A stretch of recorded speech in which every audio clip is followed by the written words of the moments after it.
വീണ്ടും കണ്ണൂരിലേക്കാണ്. അവിടെ പയ്യന്നൂർ എരമം കുറ്റൂരിൽ കോൺഗ്രസ് പ്രവർത്തകരെ CPIM പ്രവർത്തകർ ആക്രമിച്ചതായി പരാതി. കക്കറ കോൺഗ്രസ് ബൂത്ത് പ്രസിഡന്റ് വിജയൻ ഉണ്ണിയെയും മകനെയുമാണ് ആക്രമിച്ചത്. പയ്യന്നൂരിലെ വിജയാഘോഷം കഴിഞ്ഞു മടങ്ങുമ്പോഴായിരുന്നു ആക്രമണം. വിവരങ്ങളുമായി കണ്ണൂരിൽ നിന്ന് അജീഷ് ജയകുമാറാണ് ചേരുന്നത്. അജീഷ്, ചിലയിടങ്ങളിലൊക്കെ ഇത്തരത്തിൽ ഒരു സ്പോർട്സ്മാൻ സ്പിരിറ്റോടെ അതിൻ്റെതായ ഗൗരവത്തോടുകൂടെ വിജയം ഏറ്റെടുക്കാൻ അല്ലെങ്കിൽ ആ വിജയത്തെ ഉൾക്കൊള്ളാൻ സാധിക്കാത്തവർ ഇത്തരത്തിലുള്ള കാര്യങ്ങൾ ചെയ്യാറുണ്ട്. അവിടെ എന്താണ് സംഭവിച്ചത്?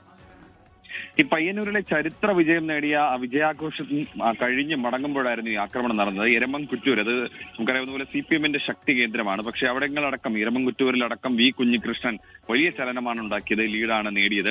അവിടെയാണ് കോൺഗ്രസ് പ്രവർത്തകർ അവിടെ വിജയാഘോഷം നടത്തിയത്. വളരെ കുറച്ച് പ്രവർത്തകർ മാത്രമാണ് ഉണ്ടായിരുന്നത്. അവർ വിജയാഘോഷം കഴിഞ്ഞ് ഈ കക്കറ എന്ന ഭാഗത്ത് എത്തിയപ്പോഴാണ് ഈ ആക്രമണം ഉണ്ടായത്. CPM പ്രവർത്തകർ തടഞ്ഞ് ആക്രമിച്ചുവെന്നാണ് കോൺഗ്രസ് പ്രവർത്തകർ പറയുന്നത്. കോൺഗ്രസിന്റെ കക്കറ ബൂത്ത് പ്രസിഡന്റ് വിജയൻ ഉണ്ണിയും അദ്ദേഹത്തിന്റെ മകനെയും ആക്രമിച്ചു എന്നാണ് പരാതിയിൽ പറയുന്നത്. മകന് 16 വയസ്സ് മാത്രമാണ് പ്രായമുള്ളത്. ഈ മകനെയും ആക്രമിച്ചു എന്നാണ് അവർ പരാതിപ്പെടുന്നത്. ഇവർ രണ്ടുപേരെയും ചെറുപുഴയിലെ മഠത്തിൽ ആശുപത്രിയിൽ പ്രവേശിപ്പിച്ചിട്ടുണ്ട്. എന്തായാലും കടുത്ത പ്രതിഷേധമാണ് ഇക്കാര്യത്തിൽ UDF ഉയർത്തുന്നത്.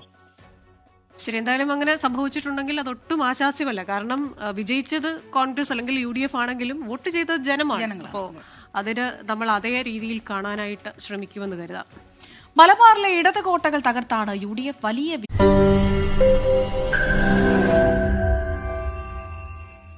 ലോകത്തെവിടെയായാലും ഏത് സമയത്തും 24 വാർത്തകളും ഓഗ്മെന്റഡ് റിയാലിറ്റി പാക്കേജുകളും എക്സ്പ്ലെയിനറുകളും വിശദമായി കാണാൻ ഞങ്ങളുടെ YouTube ചാനൽ നിങ്ങൾക്ക് സബ്സ്ക്രൈബ് ചെയ്യാം.